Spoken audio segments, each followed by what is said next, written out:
किसी ने बड़े कमाल की बात कही है कि जीभ जन्म से पहले आती है और मृत्यु तक बने रहती है, और दांत जन्म के बाद आते हैं और मरने से पहले चले जाते हैं, क्योंकि जीभ कोमल होती है और दांत कठोर होते हैं।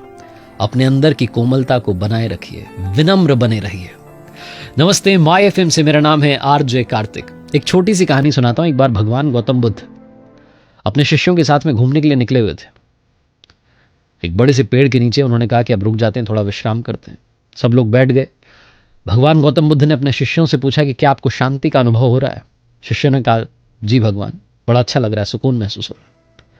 तभी एक शिष्य ने कहा कि एक सवाल है, अगर आप जवाब दे पाएं, यहां पर थोड़ा सा प्रवचन हो जाए।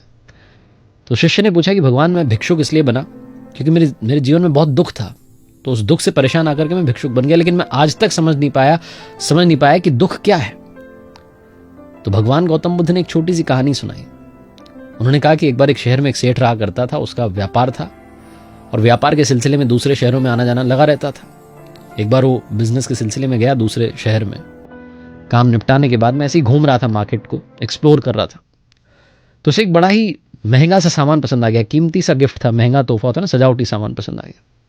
उसने खरीद लिया अपने घर के लिए कि घर पर बड़ा अच्छा लगेगा, सुंदर लगेगा, और वो लेकर के अपने शहर वापस आ गया। घर पहुंचा तो घर में उसका एक नौकर था, बड़ा वफादार नौकर था, बड़े सालों से उसके साथ रह रहा था।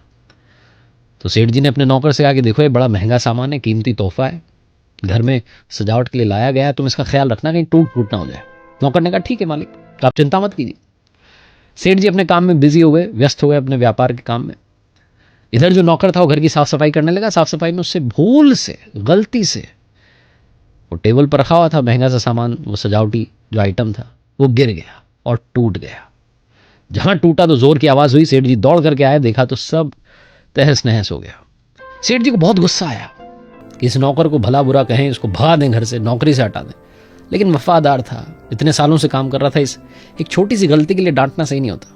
तो सेठ जी ने कुछ नहीं बोला। शाम हो गई, बेमन से उन्होंने खाना खा लिया, खाना आके सोने चले गए, लेकिन नींद नहीं आ रही थी। चिंता हो रही थी कि क्या हो गया आज, इतना महंगा तोहफा लेकर के, इतना अच्छा सामान लेकर के आया, सजावटी आइटम था, नौकर ने सब तोड़ दिया। अब नींद आ नहीं रही थी तो बाहर निकले कमरे से और ऐसे ही घर में टहलने लगे। उनकी नजर पड़ी, उनका नौकर जो वहीं रहता था सो रहा था, आराम से खर्राटे ले रहा था। सेठ जी को गुस्सा आने लगा कि मेरा इतना महंगा सामान टूट गया, नींद नहीं आ रही है और ये आराम से सो रहा है। अब सेठ जी क्या करें? तो अगले दिन सेठ जी को एक आइडिया आया। उन्होंने नौकर को बुलाया और कहा, सुनो, वो जो महंगा सामान तुमने गिरा दिया, इतना महंगा तोहफा, तुम्हें पता है किसके लिए लाया था? नौकर ने कहा, किसके लिए? सेठ जी ने कहा, मैं तुम्हें गिफ्ट करने के लिए लाया था, तुम्हें आज तक मैंने कुछ नहीं दिया, तो मुझे लगा कि तुम्हें इतना महंगा तोहफा दूं कि तुम्हारा दिल खुश हो जाए। मैं तुम्हें सरप्राइज देना चाहता था, तुम्हें बताना चाहता था कि तुम्हारे लिए खरीदा है। मैं तुम्हें बताता उससे पहले तुमने उसे तोड़ दिया। ये बोलकर के सेठ जी अपने काम में बिजी हो गए। नौकर का दिमाग खराब हो गया। रात में सेठ जी को बहुत अच्छी नींद आई, नौकर को नींद नहीं आ रही थी। नौकर सोच रहा था कि मैंने क्या कर दिया, सेठ जी मेरे लिए इतना सोच करके इतना महंगा गिफ्ट लेकर के आए, इतना महंगा आइटम लाए और मैंने गिरा दिया। नौकर बेचारा परेशानी से इधर उधर करवटें बदलता रहा, लेकिन नींद नहीं आई। भगवान गौतम बुद्ध ने अपने शिष्यों से कहा कि अब बताओ दुख क्या है? एक ने कहा दुख विचार है। भगवान गौतम बुद्ध ने कहा बिल्कुल सही, दुख विचार है। वो विचार जिससे हम अपने आप को जोड़ लेते हैं वो दुख है। जिस दिन हमने उस विचार से खुद को जोड़ना बंद कर दिया, उस दिन वो दुख चला जाएगा। हमें समझना पड़ेगा कि इस दुनिया में हर चीज टेम्पररी है।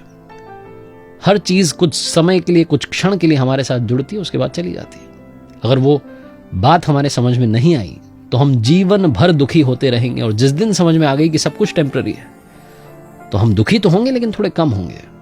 हमारा दुख रहेगा और चला जाएगा। ये छोटी सी कहानी, अच्छी मेहनत के साथ कर दिखाओ कुछ ऐसा कि दुनिया करना चाहे आपके जैसा। याद रखिए, हर सोमवार सुबह 9:30 बजे मेरे साथ देखिए एक नई कहानी।